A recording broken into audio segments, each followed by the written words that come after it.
Good morning students. आज हम कक्षा 9वीं की कविता माखनलाल चतुर्वेदी द्वारा रचित कैदी और कोकिला पढ़ेंगे। यह कविता भारतीय सेनानियों के साथ जेल में किए गए दुर्व्यवहारों और यातनाओं को प्रकट करती है।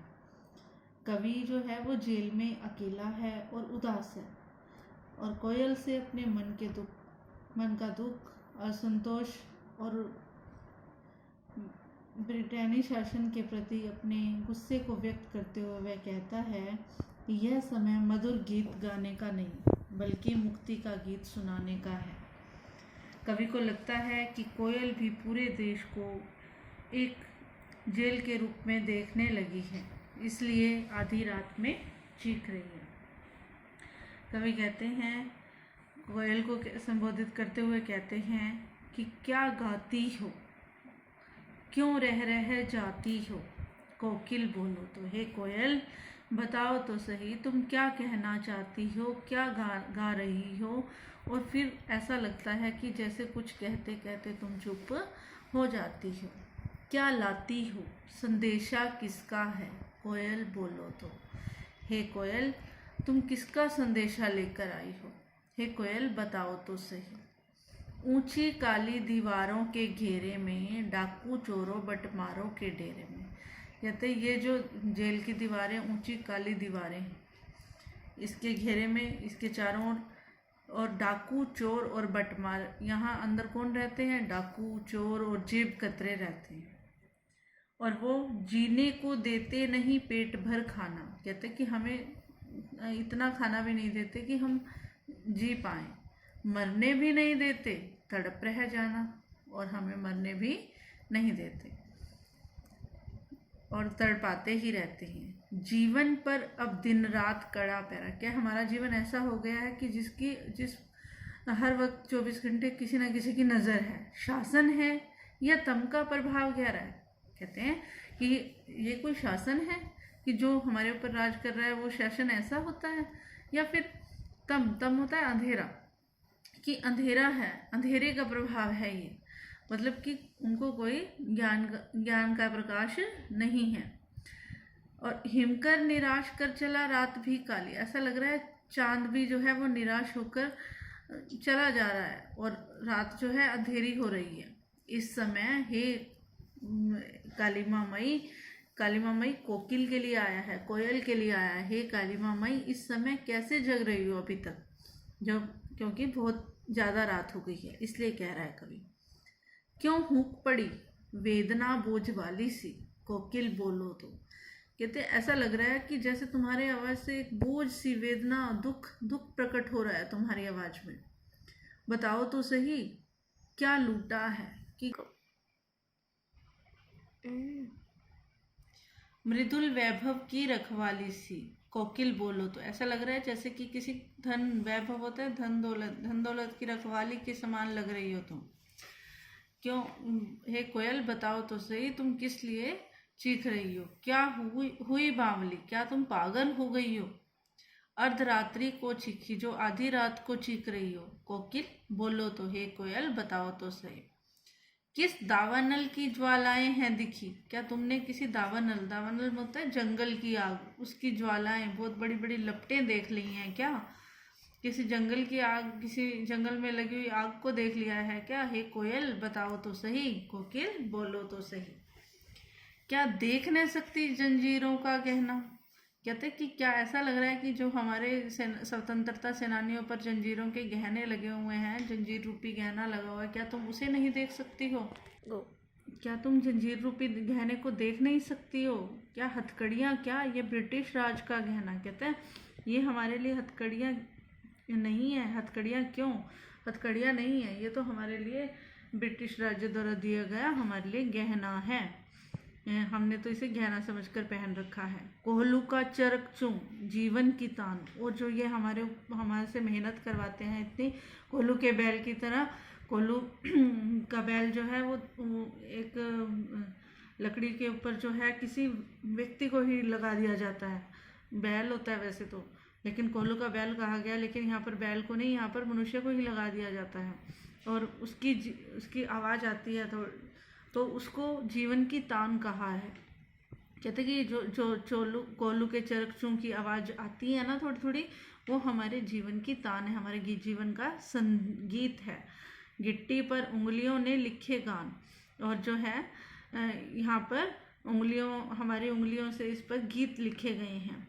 हूँ मोट खींचता लगा पेट पर जुआ, और मोट खींचना भी एक कुएं से पानी निकालने की तरह से होता है, उसको भी पेट पर रस्सी को बांध दिया जाता है, इसलिए कहा है वो बहुत मेहनत के काम करवाए जाते हैं। कहते हैं कि मैं अपने पेट पर रस्सी बांधकर जो है लकड़ी को बांधकर पानी खींच रहा हूँ। खाली करता हूँ ब्रिटिश अकड़ का कुआं, मतलब कहने का मतलब क्या है कि हम जो भी काम ब्रिटिश सरकार हमें दे रही है, हम जो है वो सारे काम वैसे के वैसे कर रहे हैं।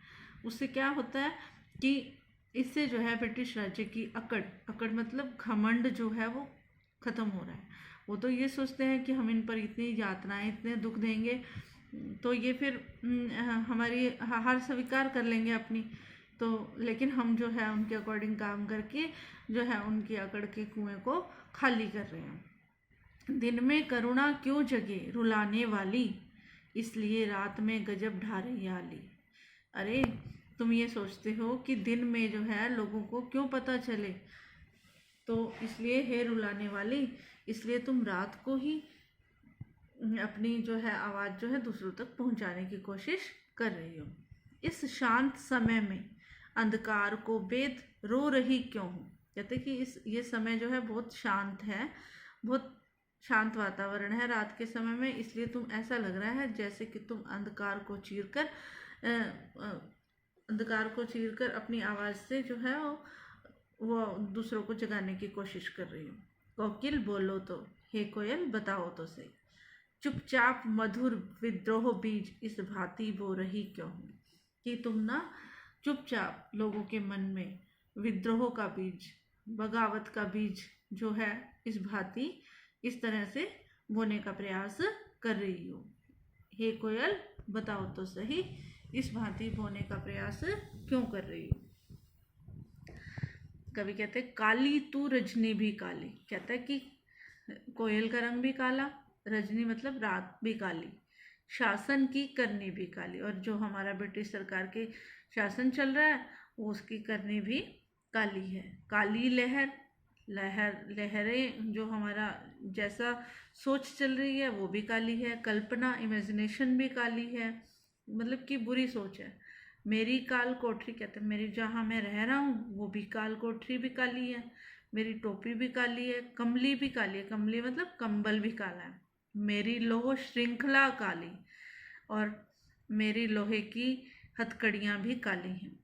पहरे की हूँ कृति की ब्याली, जो पहरे की आवाज़ से आ रही है ना वो ऐसे लग रही है तिस पर है गाली ए आली, और वो ऐसे लग रही है जैसे कि कोई वो बुरी बात कर रहे हो।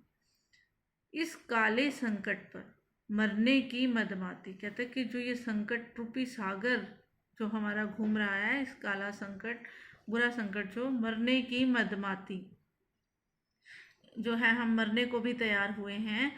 हे कोकिल बोलो तो, अपने चमकीले गीतों को क्यों कर हो तैराती। कहते तुम अपने संकट रूपी सागर में अपने चमकीले गीतों को क्यों तैरा रही हो। हे कोयल बताओ तो सही, तुझे मिली हरियाली डाली। कवि कहते हैं कि तुम्हारे पास तो हरियाली डाली है जिस पर तुम रहती हो, मुझे नसीब कोठरी काली, और मेरे नसीब में काली कोठरी है। तेरा नभ भर में संचार, तुम्हारा तो पूरे आकाश भर में विचरण हो रहा है, मेरा 10 फुट का संसार, और मैं जो है एक 10 फुट के कमरे में रहता हूँ। तेरे गीत कहावे वाह। कहते कि जो तुम गाती हो तो तुम्हें तो वाह वाह ही मिलती है, रोना भी है मुझे गुनाह, और अगर मैं रोऊं तो वो भी मेरे लिए गुनाह, मतलब एक उसके लिए भी मैं गुनाह माना जाता है वो मेरा, कि देख विषमता तेरी मेरी। कहते कि अब तुम्हारी मेरी और तेरी असमानता, विषमता मतलब असमानता को देखकर देख रही हैं सभी, और बजा रही तिस पर रणभेरी, उस पर भी क्या बज रही है, रणभेरी मतलब युद्ध का बिगुल बज रहा है। in. इस हुंकृति पर अपनी कृति से और कहो क्या कर दूं। कहते कि इस संसार की आवाज पर मैं अपनी कृति होता है रचना, कवि कह रहे हैं कि मैं अपनी रचना में और बताओ मैं क्या करूं। अपनी सारी बातें तो वो बता ही दी हैं उसने, कोकिल बोलो तो, अरे और बताओ मैं और क्या करूं अपने देश के लिए। मोहन के व्रत पर, मोहन मतलब मोहनदास करमचंद